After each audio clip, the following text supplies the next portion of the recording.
আসসালামু আলাইকুম রহমতুল্লাহ। শুরু করছি মহান আল্লাহর নামে, যিনি পরম করুণাময়। দর্শক, আল্লাহর মেহেরবানিতে আশা করি আপনারা সবাই ভালো আছেন। আলহামদুলিল্লাহ, আমিও ভালো আছি। এই যে পুকুরটা দেখছেন, এটা আমার শিং মাছ চাষের জন্য প্রস্তুত করা হয়েছে। এটা আমার 10 শতক পানি আছে, 10 শতক। এখানে আমি শিং মাছ ছাড়ার পূর্বে যে প্রস্তুতি, সেটা আপনাদেরকে বলবো। এখানে আমি গ্যাসের যে বড়িটা দিতে হয়, ওটা দিছি আপনার 60 পিস। 5 ফিটের মতো পানি আছে, 60 পিস গ্যাস ট্যাবলেট দিছি। সাথে আমি একটা পোকার জন্য সাইপারমেথিন গ্রুপের একটা বিষ, ওটা দিছি। দিয়াতে আমার পুকুরে মাছ প্লাস যত পোকা ছিল সব মারা গেছে।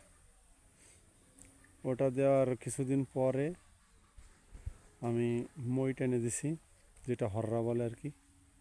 তারপরে আমি জিওলাইট দিছি। তারপরে সুমিথিয়ন, যেটা মানে পোকা 7-8 দিন পরে প্রচুর পরিমাণে হাঁস পোকার লার্ভা দেখা গেছে, যার কারণে আমি আর একটা পোকার ডোজ দিয়ে পুরো সব মেরে দিছি একবার। আল্লাহর কাছে শুকরিয়া, আলহামদুলিল্লাহ, পোকা সব মারা গেছে। এখন আমি আল্লাহ যদি তৌফিক দেয় ইনশাল্লাহ মাছ আনতে যাব বগুড়াতে। শিং মাছ কেজিতে 1000 এই লাইনের শিং আমি কাটাই করে নিয়ে আসবো। আশা করি আপনাদের ভিডিও দেবো ইনশাল্লাহ, যদি বাইসে থাকে। আর মারা গেলে তো গেলাম।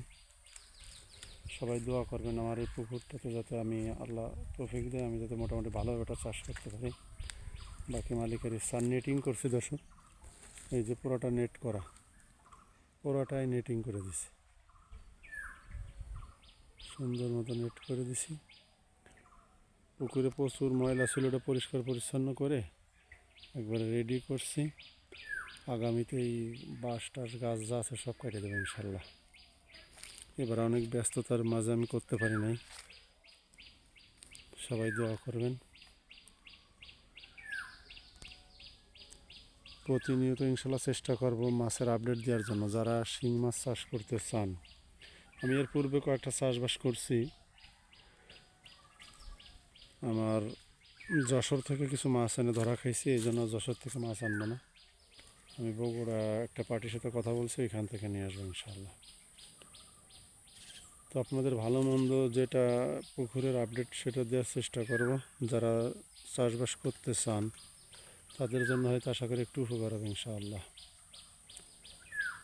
তো আল্লাহ সবাইকে ভালো রাখুক। সবাই আমার জন্য দোয়া করবেন। আসসালামু আলাইকুম রহমতুল্লাহ।